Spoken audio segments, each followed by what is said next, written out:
seronok sampai timbul keinginan di hati dia untuk melihat Allah Ta'ala dengan mata kepala. Satu dia minta, Rabbi arini anzur ilaik. Ya Allah, kau perlihatkan pada aku beri keupayaan pada aku untuk aku boleh lihat engkau. Dia minta macam tu sikit. Tanya gini lo asal-asal. Macam mana pun dia nak berdalil bukan di situ. Macam mana pun sebut gini. Nabi Musa ni kenal tak kenal Tuhan? Kenal tak kenal Allah Ta'ala? Tak kenal Allah Ta'ala tak jadi Rasulullah. Semua Nabi dan Rasul kenal Allah Ta'ala. Dan kenal tu kenal mukhalafah lah. Baik. Itu dia minta melihat Allah Ta'ala. Soal, adakah permintaan itu permintaan yang istilahnya layak untuk diminta ataupun permintaan bodoh? Jawab dia elok tu. Rasul takkan minta permintaan bodoh. Ya, elok. Jadi bila dia minta melihat Allah Ta'ala, apa fahamnya? Memang Allah Ta'ala dari segi kebolehan untuk dilihat tu ada. Cuma dia minta tu untuk meminta supaya Allah Ta'ala kurnia kat dia. Okey. Itu satu hal lah. Dari segi kata permintaan Nabi-Nabi ke Allah Ta'ala kan. Orang Nabi Rasul ni dia minta mesti benda tu bukan benda mustahil. Benda mustahil dia tak minta lah. Benda mustahil dari segi sudut akal dia takkan minta benda tu. Okey. Kemudian dia minta pun Allah Ta'ala jawab macam ni. Yang ni tengok dalam Quran. Surah mana, ayat mana kena tengok dalam Quran lah. Kita jenis tak apa surah dengan ayat. Allah Ta'ala jawab di atas perkataan Nabi Musa itu, Rabbi arini anzur ilaik. Firman Allah Ta'ala dalam Quran dia sebut gini, qala lan tarani walakin unzur ilal jabali fa in istaqarra makanahu fasawfa tarani. Allah Ta'ala kata kau nak minta lihat aku macam ni. Kau kat dunia memang tak boleh lihat aku. Macam mana pun di atas permintaan kau itu. Sekarang macam ni lah. Allah Ta'ala kata Allah Ta'ala dia akan berikan keupayaan pada bukit sebelah kamu. Walakin unzur ilal jabal. Kamu lihat pada bukit di sebelah kamu. Rasulullah Nabi Musa ni pada masa tu berada di Bukit Tursina. Tuan-tuan kalau biasa pergi ke Bukit Tursina ni, tuan-tuan lihat persekitaran Bukit Tursina ni, bukit-bukit dia lah bukit batu granit pejal gila punya. Tuan-tuan tak tahu pergi tengok. Saya pun tak sapi tapi saya biasa tengok dalam TV ya. Batu granit pejal punya. Allah Ta'ala perintahkan kata kalau nak tengok juga macam ni, kau tengok walakin inzur ilal jabal. Dan Allah Ta'ala nanti akan beri keupayaan pada bukit untuk bukit ni melihat Allah Ta'ala. Dan Allah Ta'ala letakkan syarat fa in istaqarra makanahu fasawfa tarani. Maksudnya kalau kau tengok bukit ni, bila Allah Ta'ala berikan keupayaan bukit ni boleh melihat Allah Ta'ala, bukit itu stay still there. Sawfa tarani. Nanti aku akan beri keupayaan untuk kau boleh lihat aku. Lepas tu apa jadi? Falamma tajalla rabbuhu lil jabali ja'alahu dakka. Tak kalau Allah Ta'ala beri keupayaan pada bukit tu untuk bukit ni melihat Allah Ta'ala, apa jadi?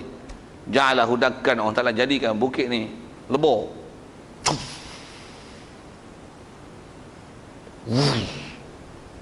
Sikitlah bunyi tu nampak hebat sikit bunyi kan. Memang kalau ikut kejadian Nabi Musa hebat tak hebat tuan-tuan, dia tengok bukit tu gebu macam mana World Trade Center collapse tu. Ataupun kita tengok cerita orang putih yang macam ada bom atom meletup tu kan dia splash tu. Bukit tu hancur gitu. Boom. Apa jadi kat Nabi Musa? Faqarra Musa sa'iqa. Terus Nabi Musa pingsan, tersungkur jatuh. Boom. Pasal apa kan? Gerun tuan-tuan tengok peristiwa macam tu. Kita tengok ular besar batang pokok nyawa pun gerun. Kembang tengok-tengok kan. Tuan-tuan tak tahu kau tak biasa tengok ular besar. Naik kereta malam-malam pukul 3 pagi dia tengok apa tengah jalan tu panjang. Dia tengok ular duk macam tu. Macam terkencing itu juga weh. Itu baru ular. Ni bayang bukit lebur depan mata. Faqarra Musa sa'iqa. Baik, kita nak ambil cerita tu situ. Tak mana? Hancur dah bukit tu. Jawab, pasal apa hancur? Pasal Allah Ta'ala beri keupayaan pada Nabi Musa pada bukit tu melihat Allah Ta'ala. Satu hancur. Untuk pasal apa tu? Bukit melihat Allah Ta'ala dia. Jadi boleh lihat Allah Ta'ala. Harus. Syah. Itu yang disebut kerana dengan yang harus ditaklukkan dia. Tapi di atas kata bukit tu hancur, Nabi Musa kat dunia tak melihat lah Allah Ta'ala. Pasal tu syarat. Macam mana pun asal nak bicara tu, dalil ambil pada Quran itu adalah nak menunjukkan bahawasanya memang Allah Ta'ala boleh ada dan harus untuk berlaku melihat itu pasal bukit tu hancur. Itu dalil lah menunjukkan bahawasanya memang Allah Ta'ala boleh dilihat, dan hancurnya bukit itu pasal melihat Allah Ta'ala, menunjukkan bahawasanya Allah Ta'ala boleh dilihat. Ya. Cuma kaifiat apa dah sebut awal-awal tadi, itu sebut kaedah berdalil, ambil cerita daripada Quran. Ulama kita cerita yang macam tu dia boleh fokus mana tempat nak ambil hukum bang i'tiqad. Kita saya silap faham merepet. Tuan-tuan, ada orang syarah merepet dalam bab i'tiqad masalah permintaan Nabi Musa tu. Dia kata apa? Allah Ta'ala pada masa tu Allah Ta'ala pun menjelmakan dirinya pada bukit, yang bukit pun hancur. Ada orang cerita gitu. Apa dia? Kata apa? Allah Ta'ala menjelmakan dirinya. Salah tau. Allah Ta'ala ni dihilang ada tak ada macam tu Dia pun kena menjelmakan diri dia untuk dia nampakkan diri dia macam tu Tuan-tuan, i'tiqad itu silap 3-4 kali salah akidah tu, kena ngaji elok-elok apa. Allah Ta'ala dia tak menjelma Allah Ta'ala sentiasa wujud, dia tak perlu menjelma, tak menjelma. Waktu yang tak ada keupayaan melihat ni siapa? Kita yang tak ada keupayaan melihat. Satu, kalau saya gunakan bahasa, Allah Ta'ala beri keupayaan pada kita melihat Allah Ta'ala. Pasal Allah Ta'ala untuk dia boleh dilihat. Memang dia sentiasa majud. Satu, dia Tuhan yang al-zahir, Tuhan yang jelas, terang. Dia sebenarnya tak tersembunyi. Cuma tak nampaknya dia pasal dia batin, pasal dia tak beri keupayaan pada kita untuk kita lihat dia. That's all. Kalau diberi keupayaan untuk kita lihat dia, di mana-mana saja kita boleh melihat dia. Tapi dia tak beri. Dia tak beri itu pasal dia batin. Dia batin bukan pasal dia terpaksa menyembunyikan diri dia halimunan, dan untuk dia nampakkan diri dia terpaksa menjelma. Salah ayat tu. Salah bab akidah tu. Pasal memahamkan Allah Ta'ala untuk ada kebolehan kita melihat dia. Allah Ta'ala yang dia buat pada diri dia, dia usahakan sesuatu pada diri dia untuk dia nampakkan diri dia ke kita. Tak betul. Salah tu. Syarah macam tu. Pasal Allah Ta'ala dia tak ada apa-apa perubahan yang berlaku pada dia. Dia dulu, kini, selamanya macam tu lah. Tak pernah ada apa-apa perubahan. Kana Allahu walam yakun syai'un ma'hu wa huwal ana kama kana. Allah Ta'ala memang dia ada. Tak ada siapa-siapa yang sebelum dicipta langit bumi, dia seorang saja. Lepas tu al-ana wa huwa kama kana. Sekarang ni macam mana dia dulu qadim seorang, tanpa ada apa-apa makhluk yang dibuat. Lah ni macam mana? Dulu, kini, selamanya macam tu. Tak pernah berubah. Itu yang kata Allah Ta'ala bagi nampakkan diri, bukan dia menjelma dah, tapi dia beri keupayaan pada kita untuk kita melihat dia. Okay, ayat tu saya nak sebut sikit pasal pernah juga dengar ada orang cerita-cerita bab ni. Cuma dia kata apa? Allah Ta'ala jelmakan diri dia ke bukit. Oh, salah tuan-tuan. Dengar elok. Satu, tak ngaji, tak faham, tak tahu macam mana tata bahasa, gaya bahasa, tata cara, tata susila percakapan yang sepatutnya dicakap dalam bab ketuhanan. Jangan cakap ngaji elok, bodoh buat cara bodoh. Tapi bila silap cakap, kufur tuan. Jangan dia buat silap tu. Jadi asal bicara kita adalah nak kata keharusan melihat Allah Ta'ala tu adalah harus berdasarkan kisah bukit dia, yang bukit tu hancur pasal Allah Ta'ala beri keupayaan pada bukit untuk melihat Allah Ta'ala. Tengok saya sebut gitu lah. Baik. Jadi kata dia, inilah faham oleh kamu perkara akidah ini. Baik, selesai tentu. Dan kata dia, dan bagi Nabi yang terpilih, Nabi terpilih yang dimaksud di sini ialah Nabi kita Muhammad sallallahu alaihi wasallam. Di dunia ini telah berlaku melihatnya. Dan mengikut kaedah ahli sunnah wal jamaah, tak ada siapa pun melihat Allah Ta'ala dalam keadaan jaga di atas muka bumi ini, melainkan hanya berlaku pada Nabi kita Muhammad sallallahu alaihi wasallam dalam peristiwa Isra' Mi'raj. Okey, jelas tu. Mengikut kaedah ahli sunnah wal jamaah, memang peristiwa Isra' Mi'raj tu memang berlaku Rasulullah melihat Allah Ta'ala.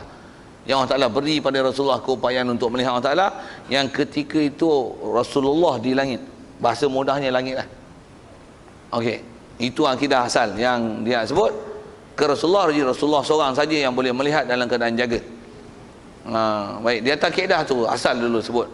Di atas akidah itu, dan kaedah itu ialah kaedah ahli sunnah wal jamaah. Ada keluar kaedah macam ni mengikut kaedah ahli sunnah wal jamaah dan kaedah akidahnya. Apa dia? Siapa-siapa, mana-mana orang tu, baik dia Islam ke, dia ni wali ke, apa pun itu, orang alim ke, orang jahil ke, ahli tarikat ke, orang awam ke, orang lelaki ke, orang perempuan ke, dia mendakwa dalam masa dia jaga, dia melihat Allah Ta'ala, murtad orang tu. Pasal tidak akan ada siapa-siapa kebolehan untuk melihat Allah Ta'ala. Hatta Nabi Musa pun Allah Ta'ala tak beri. Yang ni engkau dalam keadaan jaga engkau dakwa engkau boleh melihat Allah Ta'ala. No. Tu hukum murtad, wajib tarik balik percakapan dia, syahadah dan tarik balik percakapan dia. Salah cakap itu. Dan semestinya kalau kata dia kata dia melihat Allah Ta'ala, adakah dia lihat Allah Ta'ala? Hak tu adalah kesesatan dia yang dia sangka itu Allah Ta'ala padahal bukan Allah Ta'ala. Cukup. Common sense. Common knowledge. Mesti bukan Allah Ta'ala. Dan menunjukkan bahawasanya telah sesat akidah dia. Yang bukan Allah Ta'ala tu dia sangka Allah Ta'ala. Satu dia kata dia nampak Allah Ta'ala. Dan kebanyakan berlaku bab ni ahli tarikat. Ada yang ahli tarikat dia kata dia berzikir sampai nampak Allah Ta'ala. La ilaha illallah. Sampai satu tahap, dia pun fana gilanya. Illallah.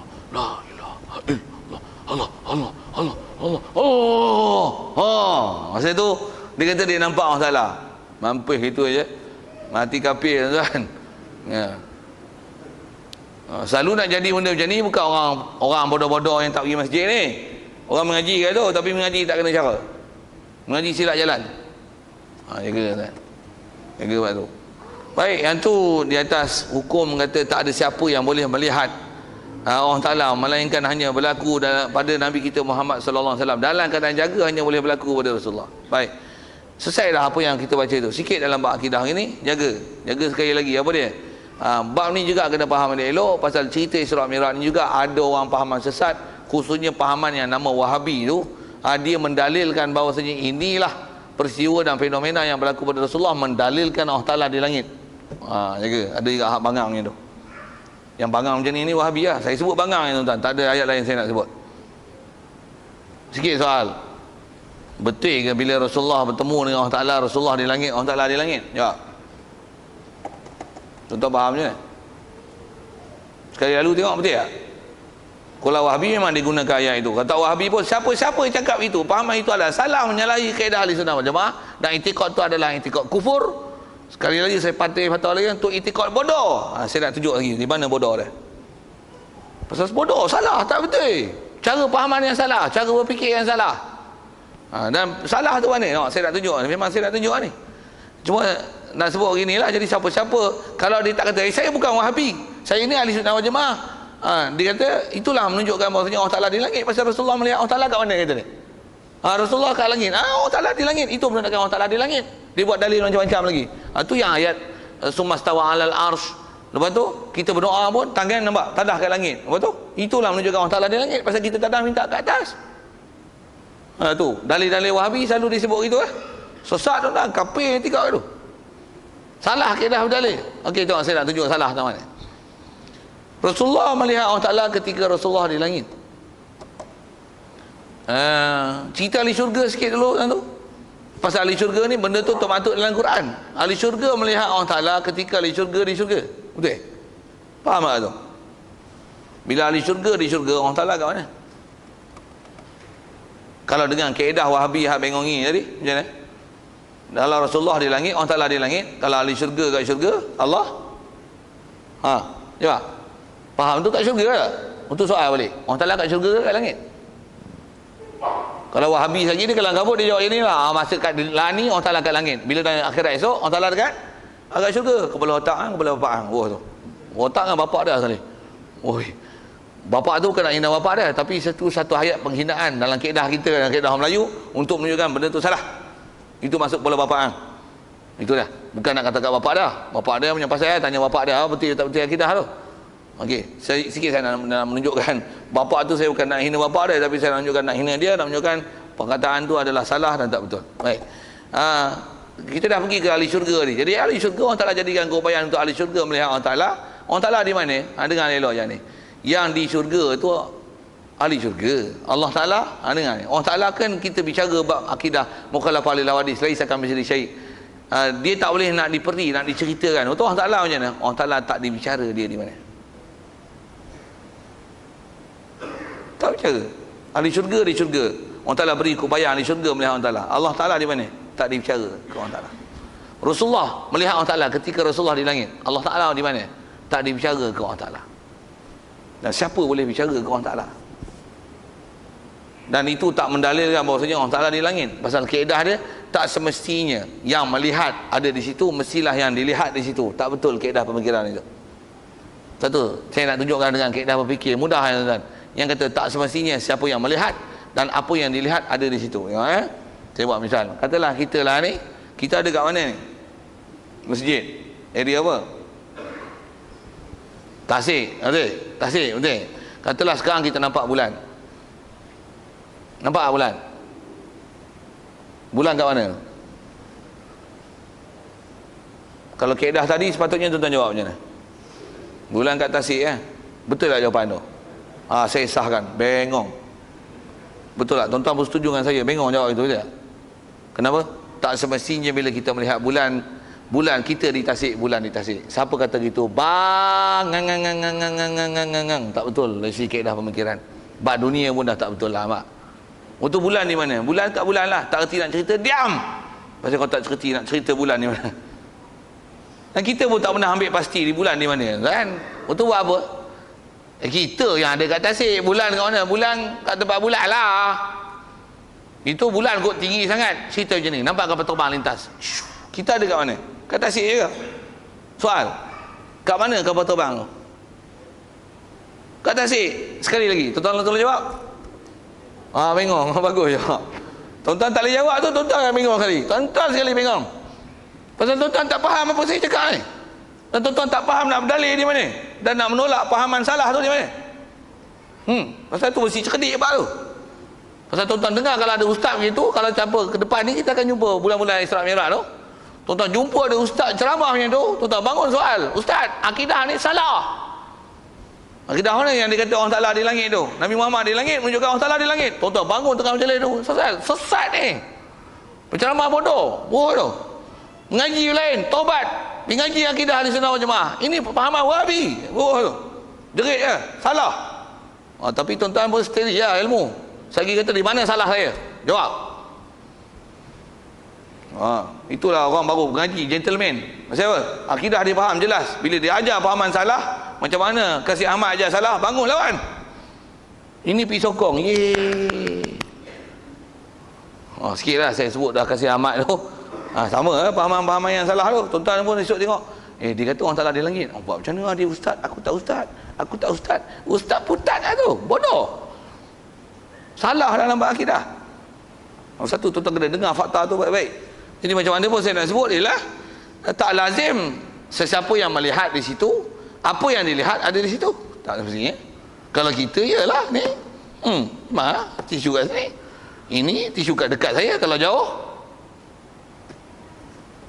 Memang tak boleh buat keputusan dengan kaedah hukum, apatah lagi nak itikad Rasulullah di langit, Allah di langit. Tak betul, Rasulullah yang di langit. Bahkan kalau kita buat satu andai kata begini, kita kata Rasulullah ni Allah Ta'ala beri keupayaan Rasulullah melihat Allah Ta'ala ketika Rasulullah di Mekah. Ketika Rasulullah di Mekah, siapa kat Mekah? Adakah bila Rasulullah di Mekah Allah Ta'ala beri keupayaan Rasulullah melihat Allah Ta'ala ketika Rasulullah di Mekah? Adakah Allah Ta'ala di Mekah? Siapa faham itu bodoh. Tak faham dari segi hukum berlaziman antara sesuatu dengan yang melihat dan dilihat. Dia tak faham. Satu kaedah kita dalam bab akidah, yang ada di langit ialah Rasulullah, yang ada di syurga ialah ahli syurga. Allah Maha Suci. Tak boleh kita nak peri dan cerita dia. Itu buat apa? Diam. Dan kaedah kita dah diajar dengan kaedah mukhalafah lil hawadis. Allah Ta'ala tak boleh nak diperi dan ceritakan dia. Dan salah bahasa. Apa-apa bahasa menisbahkan dia kepada tempat berjisim, sekalipun bahasanya membawa tempat mulia, arash, ataupun meliputi alam lagi, apa saja bahasa-bahasa tu. Allah Ta'ala ada di Kaabah lagi pelik. Tambah pula ada hujah bodoh kata dia Baitullah mana apa? Rumah Allah. Allah Ta'ala duduk situ pasal rumah Allah. Jangan duk buat bangang tu. Baru ngaji bahasa Arab 2-3 hari buat bodoh dalam bab akidah. Dan jangan tak tahu tuan, zaman kita ialah zaman fitrah bab tu. Jadi dengan apa saya nak syarah cerita bab akidah tentang melihat Allah Ta'ala tu, selesailah kalau ikut.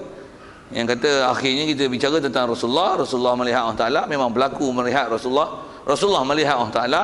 Cuma yang ada di langit ialah Rasulullah, bukan Allah Ta'ala. Allah Ta'ala kita tak dibicara dia di mana. Bahkan siapa yang berani nak bicara situ, dia akan pasti sesat dan menjerumuskan diri dia dalam alam kesesatan. Dan sesat tu bukan sesat berdosa, tapi sesat tu sesat kufur dalam akidah. Okey, dengan apa cerita tu selesai. Kalau ikut habis dah apa baca itu soal dengan apa yang terdekat kita bicara tentang Rasulullah melihat Allah Ta'ala, hanya dia seorang saja dalam keadaan jaga boleh melihat Allah Ta'ala. Yang lain semua adalah bergantung di akhirat, dan di akhirat pun syarat untuk boleh melihat Allah Ta'ala syaratnya mesti ada iman. Dan iman dengan akidah yang sahih. Antaranya sahih itu tentang fahaman dia ke Allah Ta'ala, tentang Allah Ta'ala mukhalafah lil hawadis.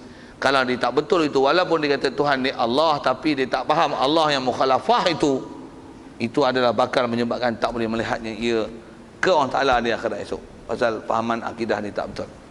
Soal. Ya.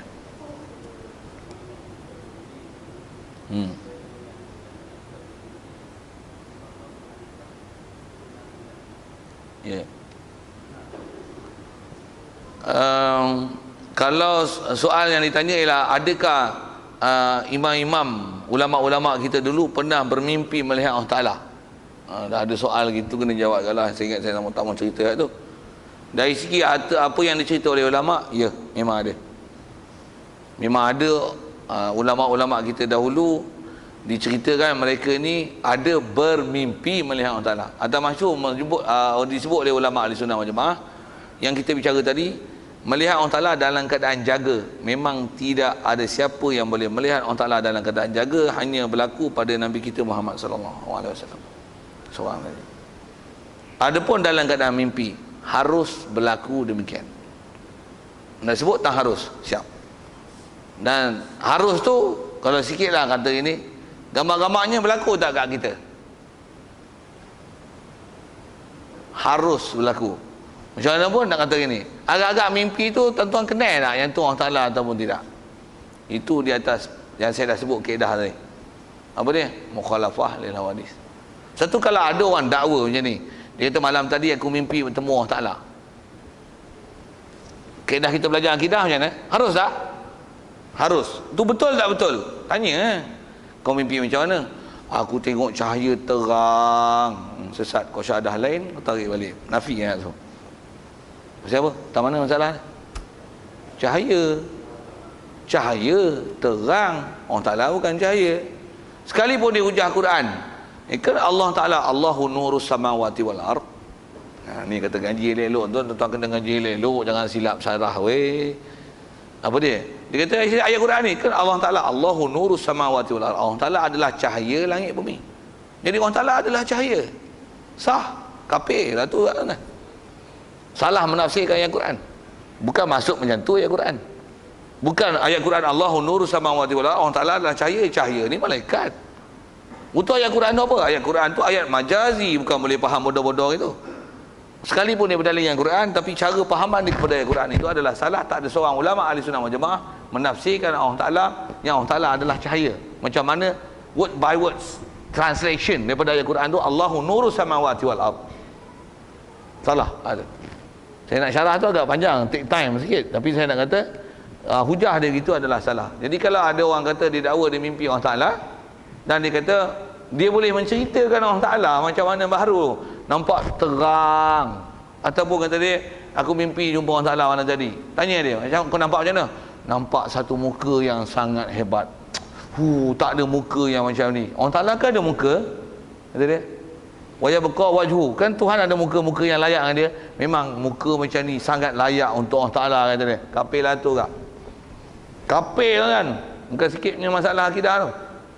Pasal apa? Pasal dia memahamkan Allah Ta'ala berjuzuk, beranggota, dan Allah Ta'ala bermuka.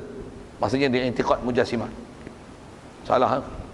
Satu disebabkan keharusan, ya ada. Satu kalau sebut yang cerita yang melihat Allah Ta'ala tu dalam kitab tu, cerita siapa? Cerita ulama-ulama. Dan ulama mutabar, ulama Ahli Sunnah wal Jamaah. Dan mereka tak pernah ceritakan Allah Ta'ala yang dia lihat dalam mimpi tu macam mana. Dan kita tanggung mestilah pahaman akidah dia betul, tuan. Satu kita tanggung dia ulama. Dari segi macam mana buat atas kita bicara, keharusan berlaku ada. Cuma kalau muka sekupang, macam mana pun, sekupang tak sekupang dia, saya ngaji Tok Guru, dia suruh tanya, siapa dakwa dia melihat Allah Ta'ala dalam mimpi? Tanya dia, kau nampak macam mana? Dia mesti cerita je. Kalau dia tipu, dia nak popular, dia akan tipu lah. Habis-habis kuat dia kata apa? Aku mimpi. Betul dia dah faham, nanti orang tanya nanti, dia kata, aku nampak yang mukhalafah. Kata dia. Mukhalafah tu macam mana? Mukhalafah yang layak dengan Allah Ta'ala lah, kata dia. Kau nampak macam mana? Besar tak? Oi, besar. Out. Dia mesti terperangkapnya ni. Kalau dia silap, dia mesti ada silapnya ni. Sikitlah macam tu. Jadi dari segi keharusan mimpi, ya ada. Cuma kalau kata ada orang mendakwa, tanya. Jawapan yang diberi nanti tuan-tuan boleh menilai. Tu pun kalau ada tuan-tuan ada mizan syarak, tuan-tuan ada ilmu untuk boleh menilai jawapan dia betul ataupun tidak. Kalau tak betul nanti dia jawab tak betul, tuan-tuan pun kagum dengan dia. Kalau katalah yang mimpi tu, kalau mangkuk ayun memang tuan-tuan sepak awal lagi ya. Yang mimpi ni ustaz pun ustaz popular, ustaz glamour dalam Malaysia. Kata mimpi temu Allah Taala, bila tanya kat dia, saya lihat wajah Allah. Tuan-tuan pun, ustaz popular lah tu, ni ustaz pengelah hulu ni ada apa? Dengan tuan-tuan sekali, kapir dengan dia sekali. Na'udzubillah. Jaga tuan tu kata. Benda ni nak tergelincir, siapa yang tak mengaji elok-elok, dia akan tergelincir. Dia akan tergelincir dalam bab ni. Macam mana saya jawab? Ya.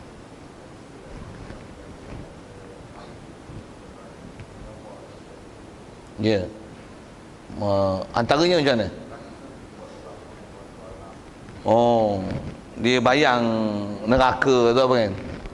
Cuma kalau si kaedahnya, soalannya ialah alam ghaib dia huraikan dalam bentuk lukisan alam ghaib tersebut dengan bayangan dan imajinisasi dia lah kan. Masyhur dengan kaedah kita dalam syarak, kita tak disuruh macam tu. Bahkan dalam sembahyang pun kita tak disuruh membayangkan neraka, bayangkan syurga. Cerita dalam Quran, ceritalah macam mana pun di atas nak melukis tu. Kalau lukisan tu bukan Allah Ta'ala, tak ada masalah. Jadi nak lukis syurga, lebih kurang bayangan dia macam mana. Masyhur sebut kaedah masyhur yang disebut oleh ulama berdasarkan kaedah Ahli Sunnah wal Jamaah, membayangkan alam akhirat sama ada alam kubur, sama ada benda tu diterjemahkan dengan lukisan ataupun just bayangan dalam minda dia, tapi dia tak pernah terjemah dalam lukisan. Bayangan alam akhirat macam tu, dia taklah menjadi kesalahan dalam akhirat. Maksudnya dari segi bayang boleh bayang lah. Pasal benda tu memang bila sebut dia akan hasil bayangan. Bayang dalam syurga esok ada buah-buahan, kita lalu je buah-buahan akan melendut turun. Kita pun terbayang lah. Betul tak? Saya pun terbayang itu. Ada makan buah-buahan, ada telaga, ada sungai. Sungai pula sungai daripada susu, sungai daripada air biasa. Kita pun sungai madu, kita pun terbayang kepala otak tu. Terbayang macam tu dia tak jadi mudarat pasal bukan bayangan dalam bab ketuhanan. Jadi bayangkan neraka, bayang syurga, bayang muka nakir, bayang alam kubur macam mana. Nisbah bayang itu dia tak memudaratkan akidah. Macam mana pun tak diajar pada kita untuk diterjemahkan dalam bentuk lukisan, lepas tu tunjuk pula ke publik, nanti publik menganggap inilah fenomena dan gambaran akhirat. Macam mana pun janganlah itikad itu, bodoh lah kan. Tapi just untuk imagine, untuk kod boleh mendatangkan gerun. Yang tu dari segi salah, dia tak salah bab akidah. Cuma jangan gini, jangan dok itikad itulah akhirat. Salah sikit kalau saya sambung dengan itu. Begitu juga ada soalan orang tanya begini, macam apa, berlakon filem, yang filem tu dia berlakon jadi nabi. Nabi mana boleh nak bayang-bayang, lukisan pun tak boleh tak? Tapi acting dia punya karakter tu karakter nabi. Kalau katalah dia buat ikut belakang kamera yang tu, nampak tubuh belakang tapi bertudung gini, ataupun dicahayakan pada objek yang dikatakan sebagai nabi itu, yang tu memang tak ada masalah lah. Macam mana pun ada ulama kita bangkang. Macam mana pun nak kata kita tak diajar membayangkan benda-benda macam tu, apatah lagi zahirkan orang tertentu, apatah lagi sampai nanti di tikot inilah Nabi Muhammad, pasal ni pelakon Nabi Muhammad dulu. Nampak je jumpa tepi jalan, ni Nabi Muhammad ni. Dulu kan pelakon filem Nabi Muhammad kan. Ini pelakon utamanya tak? Sama kan? Jadi orang kata inilah Nabi Muhammad, inilah Nabi Muhammad. Sampai akidah macam tu, dia masalah. Satu, ada benda-benda yang boleh membawa kepada kerosakan akidah ni, ulama tutup jalan. Janganlah, kalau boleh jangan melakukan itu. Masalah. Kau nak pun blurkan muka dia dan sebagainya supaya orang tak dapat bayang siapa dia. Pasal membayangkan macam tu takut ada silap dalam akidah. Macam mana pun kalau tak silap tak ada masalah apa-apa. Ini saya jawab soalan. Ya.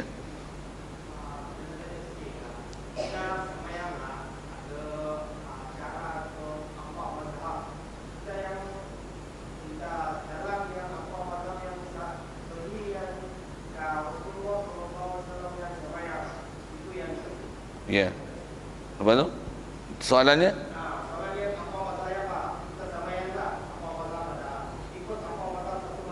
Ya. Ya. Ya. Terima kasih atas soalan. Cuma yang tu alih fiqah sikit lah. Jangan pun jawab juga lah rasanya.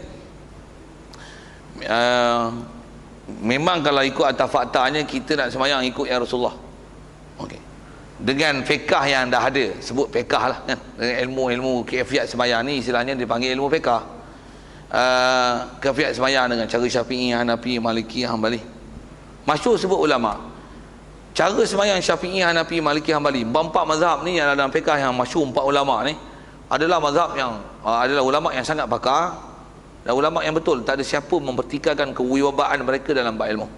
Dan semua pendapat yang dikeluarkan dengan kaedah-kaedah mazhab mereka Syafi'i, Hanafi, Maliki, Hambali, semuanya berdasarkan Quran dan hadis. Ada hujah mereka. Okey. Di atas apa sebut ulama?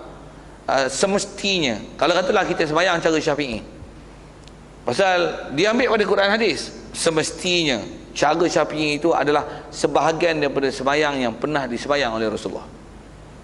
Cara Hanafi, Maliki, Hambali adalah sebahagian daripada sembahyang yang pernah disembahyang oleh Rasulullah. Jadi kalau nak sembahyang, boleh sembahyang mana-mana mazhab yang kita nak, Syafi'i, Hanafi, Maliki, Hambali. Atas sebut ulama pasal atas disiplin ilmu. Memang semua tu sembahyang Rasulullah. Tapi di atas disiplin ilmu kita tak dibenarkan rojak kan. Tak payah pakai mazhab, kita sembahyang Rasulullah saja. Macam mana sembahyang Rasulullah? Sembahyang Rasulullah lah. Kaedah siapa? Tak ada kaedah lah sembahyang Nabi punya. Kita tak diajar oleh ulama dengan disiplin ilmu dengan cara macam tu. Tidak. Jadi kalau nak sembahyang kalangan Syafi'i, apa peraturan dalam mazhab Syafi'i? Pasal dia ambil pada Quran hadis dengan disiplin ilmu dia. Jadi mesti diikut peraturan itu. Sedikit kalau saya buat bandingan. Cuma apa saya nak sebut ni mungkin susah sikit pasal kita banyak yang tak belajar bab itu. Macam mana pun saya nak sebut tadi, kalau sembahyang dia nak kata nak sembahyang ikut Nabi, ikut Quran hadis, tak nak ikut mazhab Syafi'i, Hanafi, Maliki, Hambali.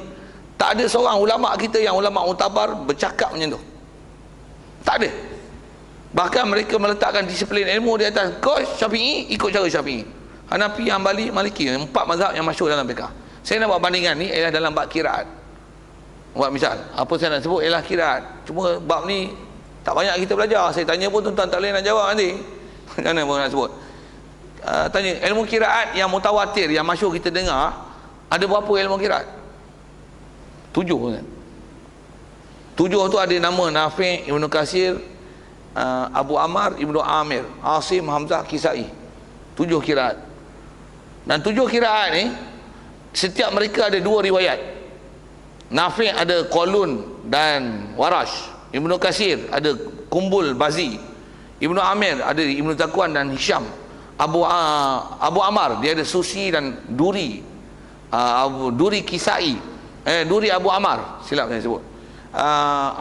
Asim ada 2, ada Hafs dan Syu'bah. Asim, Hamzah ada 2, Khalaf dan Khalad. Kisai ada 2, Abu Haris Al-Kisai dan satu lagi Duri Kisai. Semua ada 14 riwayat. Dan semua tu adalah wajib i'tiqad, adalah sebahagian daripada bacaan Rasulullah. Yang kita baca ni satu riwayat daripada 14 riwayat qiraat.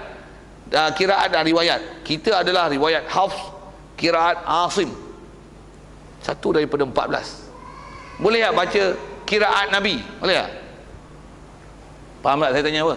Kok tuan-tuan tak faham saya cerita apa tadi? Boleh baca qiraat Nabi? Semua qiraat Nabi. Baca wadduhi wal laili idza saji ma wadda'aka rabbuka wa ma qali. Memang ada qiraat gitu. Sagi campur lah. Untuk Fatihah baca qiraat apa? Bantai lah. Janji ada wajah qiraat.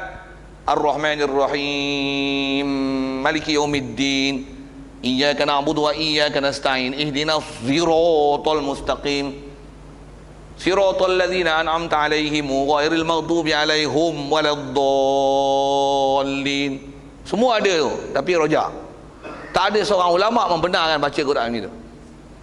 Kau nak baca mesti di atas disiplin ilmunya, qiraat apa, riwayat apa. Begitu gak fik ni. Tak ada ulama kata semayang cara Nabi. No. Atas disiplin ilmu tak ada. Macam mana kiraat? Bacalah Quran, baca cara Nabi. No. Atas disiplin ilmunya, bacalah mengikut disiplin ilmu. Kiraat apa, riwayat apa? Atas bab fiqah. Tak ada sembahyang cara Nabi. Tapi sembahyanglah ikut disiplin ilmu. Syafi'i, Hanafi, Maliki, Hambali. Dan semestinya apa yang diajar oleh mereka adalah sebahagian daripada sembahyang Rasulullah. Tak ada orang boleh himpun semua sembahyang Rasulullah, dia sembahyang. Tak ada. Pasal ada Rasulullah, kadang-kadang ada di bismillah, ada ketika tak bismillah. Tengok disiplin apa. Hatta kita baca kiraat pun, ada kiraat yang ada baca bismillah, tak baca bismillah dalam Fatihah. Ada baca wadduhi, itu nak baca mana? Wadduhi, wadduha, wadduhi. Wallaili idza saja, wallaili idza saji, wallaili idza saji. Takkan nak baca semua kali. Untuk apa disiplin? Kiraat apa? Riwayat apa? Takkan ihdinas siratal mustaqim, ihdinas siratal mustaqim, ihdinas siratal mustaqim. Kan nak baca gitu. Siratal ladzi siratal ladzina an'amta alaihim alaihim ghairil maghdubi alaihim waladdallin. Sesat. Walaupun tu semua kira Rasulullah, tak diajar dengan baca gitu, bahkan disiplinnya. Ambil satu baca. Mazhab apa? Syafi'i. Sembahyang cara Syafi'i. Subuh kunut. Fatihah bismillah. Hang kunut tak ada bismillah. Mazhab apa? Mazhab Nabi. Kepala otak hang menyalahi disiplin ilmu. Tu. Rasa saya jawab soalan. Tapi kepekah sikit. Jadi kaedah kita memang kita nak dapat semua, tapi dikatakan apa disiplin ilmu dengan ulama mutabar, macam mana bandingan saya sebut kekiraan tu, disiplin yang mesti ada mengikut atas wajah kiraat dan riwayat yang betul. Pergi belajar elok apa kiraat dan riwayat, pergilah baca macam mana disiplin Syafi'i, Hanafi, Maliki, Hambali. Pergi belajar elok apa disiplin ilmunya, laksanakan mengikut apa disiplin ilmu, mengikut kaedah ulama mutabar tersebut. Saya jawab soalan tu. Dan dengan itu kita tangguh ke tauhid. Tangguhlah ke fiqh pasal panjang sangat. Satu je lah baca lah ni. Lagipun dah fiqh tu. Okey. Dah fiqh tu. Cuma lain sikit topik yang selalu kita bacalah. Wallahu a'lam. A'udzubillahi minasyaitonir rajim. Bismillahirrahmanirrahim. Allahumma nawwir qulubana min nur hidayatika kama nawwartal arda min nur syamsika abadan abada bi rahmatika ya arhamar rahimin warzuqna fahman nabiyyin wa hifdzal mursalin wa ilhamal malaikatil muqarrabin wa sallim tasliman ala jamil anbiya'i wal mursalin walhamdulillahi rabbil alamin. Assalamualaikum warahmatullahi wabarakatuh.